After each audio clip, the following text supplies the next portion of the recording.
He's gonna have to fight! Bang! Pressure's coming! Dumped! Hogtied! When you've given everything, what will the record books say about you, Matthew? And welcome back for Season 2, Episode 29 of White Noise Sports with Tanner White. Last week, I worked through the anatomy of an MLB collapse. Of course, if you've been watching, you'll know that the Tigers have survived, and they are in the wild card round with Cleveland, the team that made the historic division come back on them. The Mets were a very different story and are readily admitting that they are the league's biggest failures this year. And we wrapped up with some NFL quarterbacks on the hot seat due to some winless starts and poor play. This week, I've gone a full 2 weeks without Fantasy Football Friday. We can't do that. That is 2 weeks too many. There's a couple of new starters that you might want to trade for, and some sickening injuries that are going to leave a hole in your lineup. Let's figure it out together. First, my top risers of the season through 4 weeks. I'm going to pick one at each position for now, and probably by mid-season I'll give a longer, more exhaustive list of every huge priority add or trade target. As every other football discussion does, I'll start at quarterback. I never could have guessed Caleb Williams from the Bears would be the top riser, but he is finally everything that he was drafted to be a couple of years ago. He has been blessed with Ben Johnson as his head coach. Johnson, of course, famously architected one of the best offensive seasons the league has ever seen last year with the Lions. Although this Bears team doesn't have nearly that same quantity of talent, an absolute sicko of a play caller is going to so often get the best matchups for their best players. The Bears are only at 3.8 yards a carry. They are highly reliant on Caleb as he's thrown over 33 passes a game. Chicago gets the very first bye week of the NFL season here in Week 5, so he can stay in your lineup the entire rest of the year after this. They've allowed the 6th most yards per game, the 8th most points, and they're going to be playing from behind real often with defensive numbers like that. That's an awesome fantasy situation to have. If you've been following for a while and listening to all the Fantasy Football Fridays, you'll know I am always a running back enjoyer. I've typically preferred to draft and play 3 running backs when I have a flex spot. There are a ton of rookie and second-year running backs that are shooting up the charts right now, a lot of runners to be excited about.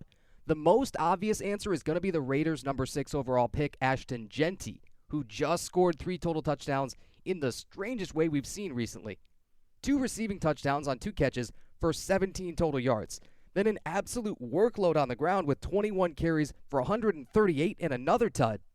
That's all awesome, and Jeanty is going to be great, but he was always supposed to be. He was drafted high everywhere in fantasy. When it comes to risers who are really still shooting up those charts, let's find guys that we weren't necessarily sure were going to get that kind of workload. For me, that leads me to the Cleveland Browns, which I so rarely say in any kind of positive sentiment, and rookie second-rounder out of Ohio State, Quinshon Judkins. You'll never believe that they've made another quarterback change, benching 40-year-old Joe Flacco for 24-year-old rookie Dylan Gabriel, while Shedeur Sanders still looks on as the 3rd QB in the lineup. That's gotta sting. A quarterback change is highly likely to give a boost to running back usage overall for the team, for the next at least a couple of weeks. Judkins is on an absolute heater. He looks like he's going to have a good bit of receiving value too, which I wasn't necessarily expecting, and it should be more than Jeanty probably will in the long term. Over the last 2 weeks, Judkins has rushed for 176 yards on 39 carries. Not particularly efficient, but this is the Cleveland Browns we're talking about. Scored 2 touchdowns and caught 5 balls for 35 yards. Those would be strong numbers for a good team. And for Cleveland, it feels like the best draft hit that they've had since Denzel Ward or maybe even Myles Garrett. Judkins is rostered in about 80% of ESPN leagues as of Wednesday this week. I would love to know what kind of league you're in, by the way, if you can afford to leave him on waivers. Great player, super highly pedigreed, and he has that Saquon Barkley athletic profile of about 6 foot, 220 pounds, and an under 4.5 40. Judkins should be a stud the rest of this year and for a long time to come. Not all of the payoff is going to come in the form of actual fantasy scoring because the Browns have to Brown somehow, but he's my top riser at running back right now. Cam Skattebo is my honorable mention with the Giants, partly because of his attitude, partly because Tyrone Tracy, their super rookie from last year, is out of the lineup right now with a shoulder dislocation. At receiver, I was even more certain that I would never say this, but the Chargers' Quentin Johnston is on a crazy rise. He was the man with no hands, the pregame buttery popcorn eater, the most frustrating, physically talented receiver that could not make a routine NFL catch. His first 2 years in the league were not productive, especially compared to his draft spot, 21st overall. Now he's wide receiver 4 through 4 weeks, one spot behind Rome Odunze, who we'll talk about in a bit. He's the go-to guy for Justin Herbert, dominating the football over other incredibly reliable options, Keenan Allen and Ladd McConkey.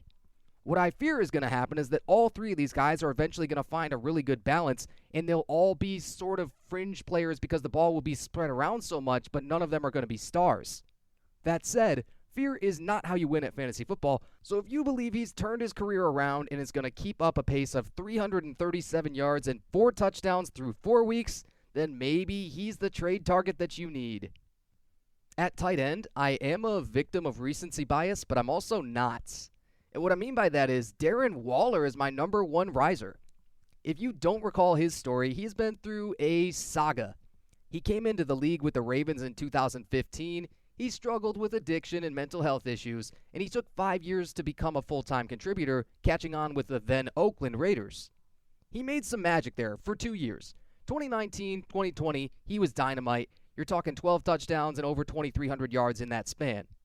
He would have a run of a couple of down years with some injuries, get traded to the Giants in 2023, retire the next offseason to start a rap career. Please don't look that up. And then unretire in July to join the Dolphins. Then he started the year injured, took until week 4 to debut, and in his first game with Miami on a $2 million deal, he scores 2 touchdowns and gets the Dolphins their first win of the year, arguably saving Mike McDaniel's job. Waller had not caught a touchdown since week 7 of 2023, goes out there and gets 2 in his first game back. So crazy poetic. It's wild. Miami just resurrected a veteran tight end's career last year. Everyone knows how I felt about Jonnu Smith, and Waller is an even bigger, more athletic, faster version of him. 6'6" tight end with wide receiver route running, and even at 33 years old, he looks like he still has wide receiver speed too. With the massive injury that popped up from that game, which we'll also talk about in a little bit, we know Waller is going to have to take on a huge role in this offense, fast, and he is my number 1 tight end riser after only 1 week on the field. That's how strongly I feel about him. You know, we'll do kicker and defense too real quick. Kicker is super easy, and I got this guy on waivers this week in one of my leagues already. The Colts still look like maybe the best team in the league behind Daniel Jones, and they are scoring 30.8 points a game. Wild. That's led their kicker, Spencer Schrader, to having the most field goal attempts and makes in the league, unsurprisingly making him K1. If there's any chance that Schrader's still available, go and get him. As far as defense and special teams are concerned, the Detroit Lions are my number 1 risers, and they have another juicy matchup with the Joe Burrow-less Bengals this week. Detroit was the top scoring unit in the league last week with 19 points. Khalif Raymond housed a punt from 65 yards, so that was a big boon. They also forced 3 turnovers, and now over the last 3 weeks combined, 6 turnovers, 14 sacks, most in the league during that span. Their offense is just as dominant as last year. They're currently the number 1 scoring team in the league, so other teams have to press and often make mistakes trying to score the points to keep up. Plus, Aiden Hutchinson is back with an absolute vengeance from the broken leg from last year. He's rated 2nd among all edge defenders by Pro Football Focus through the first 4 weeks, which makes the whole rest of the pass rush more dangerous. You just cannot go a single play without double teaming him. Lions defense on a heater. They're risers. Next, for the injuries shaping the fantasy scape. The 2 biggest ones of the whole year might have both been last week, and they're 2 of the most talented receivers in the league. Tyreek Hill and Malik Neighbors are both out for the season with ACL injuries. And Tyreek's was probably even more gruesome than that. He dislocated his knee, and it seems like there's multiple other ligaments that were involved too. Reek has already had surgery. Neighbors is due to go for it in the next couple of weeks, and you'll have to hopefully look to the start of the 2026 season for either of them to be back. The fantasy fallout is big. If it were one or the other, then you could try to just fill a roster spot with the best available waiver wire claim, but if you had either or both of them, Now you've got to do something a bit dramatic to stay around, even if you have a good lineup all around. We'll start with Tyreek. I know people were quite upset with his production on the field and in fantasy last year. He went under 1,000 yards for the first time since 2019, broke a streak of 3 straight years with 110 or more catches, and he became a decoy much more often, where he was running clearouts and not really being the primary option. He was 33rd in PPR points per game, 18th in scoring overall among receivers. His pace would have been similar to start this year if he had made it through 4 full games, but guys, he is still Tyreek Hill. He is maybe the most impactful speed threat and spectacular catch enthusiast since Randy Moss. Albeit in a smaller and lighter frame, I still think he's going to come back next year, hopefully at the beginning of the year, and have more impactful Tyreek Hill type years. Malik Neighbors set the Giants' franchise record for receptions in a season, period, for all players last year. How did I never know that? How was it not Herman Moore or Odell Beckham or Amani Toomer or someone? No, it was then 21-year-old megastar Malik Neighbors out of LSU. He has the all-time record for most career targets per game of any receiver. Again, period. 170 targets in 15 games and 13 starts. That might never be done again in the NFL. And for good measure, he put up 1,209 yards and 7 touchdowns on a team that tied for the worst record in the league at 3-14. Those numbers were good enough to finish 7th in PPR points per game and 6th in total points. Now you look around the Giants' skill positions and you start to get that feeling of despair, because when Neighbors got hurt, it was in the middle of Jackson Dart's first start taking over at quarterback, and they had just lost Tyrone Tracy too. So if you had either of these stars in your lineup, I have to recommend you try and swing a trade. You might think that whoever your wide receiver 2 is would become untouchable, but how about exactly the opposite? What I'm proposing for anybody in this spot is spin a trade right now. Whether it's a 1-for-2 or a 2-for-3 swap, you are likely going to have your best chance at success the rest of the year by giving up the best player in the package and getting back 2 reliable starters. I've looked into this kind of trade, and I haven't even had any real receiver injuries besides CeeDee Lamb. An example of a trade that I would make given a team that I currently have. The Bears' Rome Odunze is somewhat quietly wide receiver 3 in PPR formats, the biggest contributor being his 5 touchdowns. That leads the league. He and Caleb Williams are everything that they were supposed to be last year and more. Now, our brains are going to tell us that the Bears are going to play 6 games against very good NFC North defenses. They also have other tough matchups later in the year, closer to the fantasy playoffs. Steelers at home in Week 12, Eagles on the road in Week 13. Now would be a great time to cash in on that early explosion from Odunze and flip him for 2 decent starters. By the total scoring that they're going to produce, you'll still definitely come out ahead.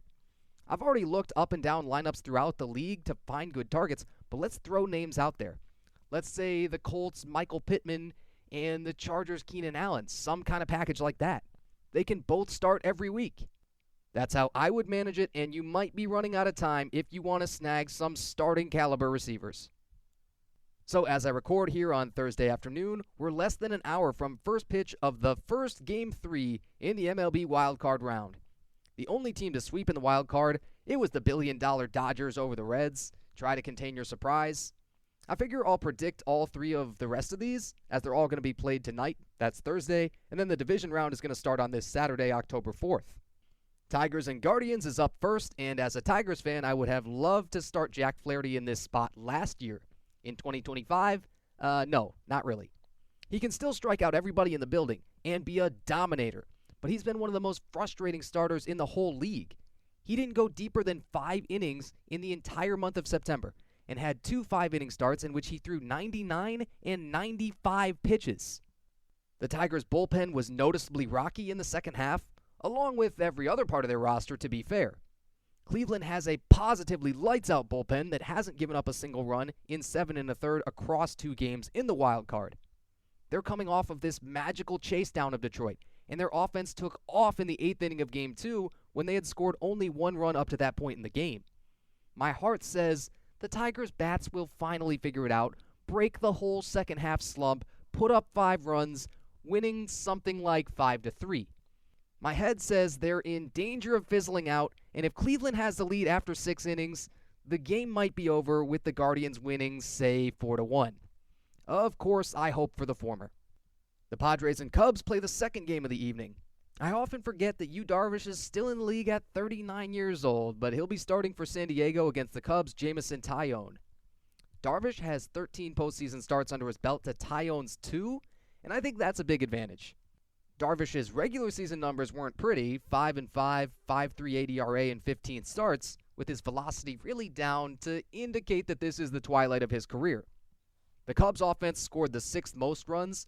The Padres, for whatever reason, were down at 18th this year. Fernando Tatis Jr. is still an all-around star, but he led that San Diego lineup with just an 814 OPS. My best guess is the Padres find the formula that worked for them last year. Incredible defense and a lockdown bullpen, then just enough timely hits. San Diego doesn't slug like any of the other top teams in baseball, but they do everything else well, and they have probably the most experienced core of any team in the dance. Manny Machado is 33, still anchors the lineup. Yu Darvish is 39. Xander Bogaerts at shortstop is 33, and we trust experience in October and November. We'll go Padres 6-4. The Red Sox and Yankees round out the night in what is definitely the most exciting matchup on paper. I say that even as a Tigers lover. It's been accepted for a century or so as the best rivalry in the sport. The Yankees almost caught Toronto down the stretch to win the AL East, even ending up with an identical record to them at 94-68, but the Jays won on a tiebreaker. The Red Sox were sweating it out to get in during the last weekend of the year with Detroit, but ended up as the second AL wild card. I want to say Aaron Judge, huge hit, probably a home run late, Yankees win, end of story. And you know what? I will. I think that's the level of dominance that Judge has kind of ascended to, where he's going to win now consecutive. It won't be unanimous MVPs, but still MVPs. We all thought Judge was going to have to totally carry the load, and he did, but take a look at all the other offensive numbers. For Giancarlo Stanton, Trent Grisham, Jazz Chisholm, Ben Rice, Cody Bellinger, every one of them had an OPS over 800, 20-plus home runs, and they make it less viable to work around Judge. Most team runs scored, most home runs, best slugging, and they should be the favorite to represent the AL in the World Series even over Toronto. Spoiler alerts. The Yankees will be the highest scoring team of the night. I'm going to go 8-3. They win over Boston and advance to the ALDS. A quick personal update before we're out of here. My powerlifting meet is a week and a day from when this episode comes out.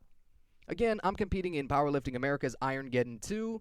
The live stream will probably be on air by about 8:45 a.m. Eastern on Saturday 10/11, and I'd wager I'll be up on the platform by around 10.